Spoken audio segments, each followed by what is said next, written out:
Friends, బాగున్నారా? మీరంతా బాగుండాలని కోరుకుంటాను. ఈ రోజు మనం మినపబెళ్ళ పచ్చడి చేసుకుంటాను. అది ఎలా చేయాలో ఈ వీడియో చివరి వరకు చూడండి, మధ్యలో ఆపకండి. అన్ని ఎలా చేయాలో చూపిస్తాను. ముందుగా మిరపకాయలు తీసుకోవాలి. ఈ తోడాలన్నీ చేతితోటి తీసేసుకోవాలి.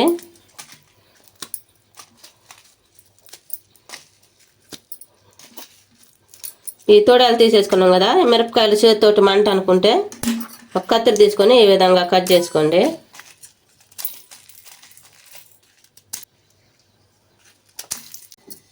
ముందుగా స్టవ్ వెలిగించుకోవాలి. తర్వాత బాండ్లు పెట్టుకోవాలి. బాగా వేడైన తర్వాత ఆయిల్ వేసుకోవాలి. ఒక స్పూన్ ఆయిల్ వేసుకున్నాను. ఆయిల్ బాగా వేడైన తర్వాత మినపప్పు తీసుకోవాలి.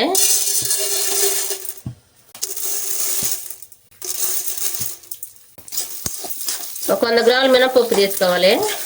అవి బాగా వేపుకోవాలి గోల్డ్ కలర్ వచ్చేదాకా. బాగా గోల్డ్ కలర్ వచ్చినాయి కదా, ఆ తర్వాత ముందుగా మనం కట్ చేసి పెట్టుకున్న ఎండు మిరపకాయలు వేసుకోవాలి. ఇవి కూడా బాగా గోల్డ్ కలర్ రావాలి. పచ్చి వాసన లేకుండా ఉంటుంది ఈ విధంగా అయితే.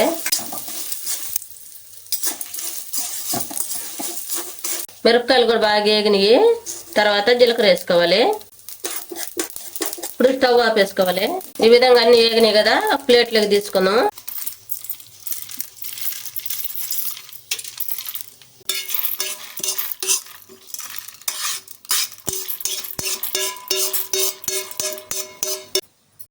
బాండ్లు పెట్టుకోవాలి. బాండ్లు బాగా వేడైన తర్వాత ఆయిల్ వేసుకోవాలి. 2 స్పూన్లు ఆయిల్ వేసుకున్నాను. ఆయిల్ బాగా వేడైన తర్వాత ఒక 3 టమాటాలు సన్నంగా తరిగి పెట్టుకొని ఆయిల్లో వేసుకోవాలి.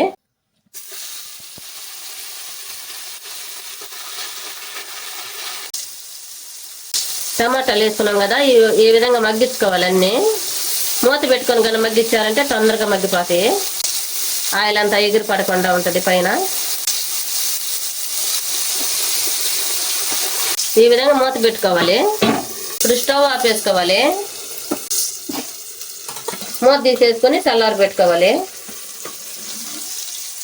ఈ టమాటాలు ఆరుతున్నాయి కదా, అంతలోకి మనం చింతపండు, ఒక నిమ్మకాయ సైజు చింతపండు తీసుకొని కడిగి ఉంచుకోవాలి. చింతపండు దాంట్లో ఏం పీసులు ఏమి లేకుండా చేసుకోవాలి. తెల్లపాయలు తీసుకోవాలి 3.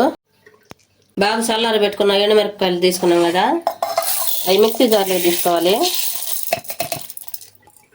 తగినంత ఉప్పు వేసుకోవాలి. ఇప్పుడు మిక్సీ పట్టుకోవాలి. ఈ విధంగా మిక్సీ పట్టుకోవాలి. బరకగా పట్టుకోవాలి ఫస్ట్, మరి మెత్తంగా వేయకుండా. తర్వాత చింతపండు వేసుకోవాలి. తెల్లపాయలు వేసుకోవాలి. మళ్ళీ మిక్సీ పట్టుకోవాలి. ఒక రౌండ్ చింతపండు వేసిన తర్వాత మిక్సీ పట్టుకోవాలి. తర్వాత టమాటాలు వేసుకోవాలి. టమాటాలు కూడా బాగా చల్లబడినాయి కదా, ఇప్పుడు మిక్సీ జార్లోకి తీసుకుంటాము. ఇవి కూడా మిక్సీ పట్టుకోవాలి. ఒక రౌండ్ వేసిన తర్వాత కొన్ని వాటర్ వేసుకోవాలి. ఇప్పుడు మిక్సీ పట్టుకోవాలి. ఈ విధంగా మిక్సీ పట్టుకోవాలి. తర్వాత ఒక ఉల్లిపాయ తీసుకోవాలి. మనం ఉల్లిపాయ తీసుకున్నాం కదా, అది సన్నగా కట్ చేసి వేసుకోవాలి.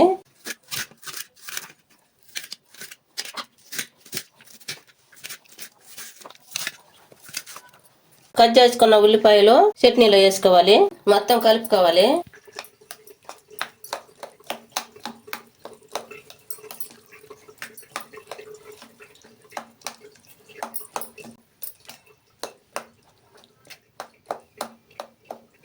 చట్నీ కలుపుకున్నాం కదా, తాలింపు కోసం ఏరే కళాయి పెట్టుకున్నాను. కళాయి బాగా వేడైన తర్వాత ఆయిల్ వేసుకోవాలి. 2 స్పూన్లు ఆయిల్ వేసుకున్నాను. ఆయిల్ వేడైన తర్వాత 1 స్పూన్ తాలింపు గింజలు వేసుకోవాలి. 2 రెమ్మల కరివేపాకు వేసుకోవాలి.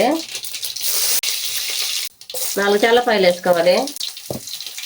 స్టవ్ ఆఫ్ వేసుకోవాలి.